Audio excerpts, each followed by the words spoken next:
మాట్లాడాలి. త్రివిక్రమ్. ఆ? త్రివిక్రమే. ఎందుకు సార్ అలా? నాకు చాలా నచ్చుతుంది ఆయన థింకింగ్ ప్రాసెస్ కానీ, ఆయన చాలా కూల్ ఉంటారు. అది కాకుండా ఆయన సినిమాలు మీరు చూస్తే బ్యూటిఫుల్ మొమెంట్స్ ఉంటుందిగా. అవును. మీన్స్ ఒక గూస్ బంప్స్ వచ్చే మూమెంట్స్ ఉంటుంది ఆయన సినిమాలో. అది ఒక పెద్ద రైటర్ ఉంటేనే అది చేయవచ్చు మీరు. అండ్ అలాంటి రైటర్‌తో నాకు ఎందుకు నచ్చుతుందంటే అలాంటి ఒక రైటర్ మైండ్ లోపలెళ్ళి, ఆ మైండ్ ఎలా ఆలోచిస్తుందో నాకు చేయాలి.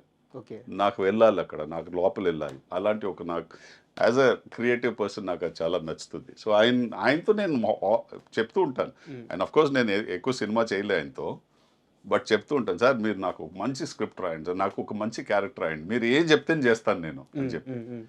ఆయన చెప్తూ ఉంటారు. సంపత్ మీన్స్ ఒక క్వాలిటీస్ క్యారెక్టర్ రాస్తే నేను 100% పిలుస్తాను. Don't worry about it. But ఎందుకంటే మీరు నా మైండ్‌లో ఉంటారు ఎప్పుడు.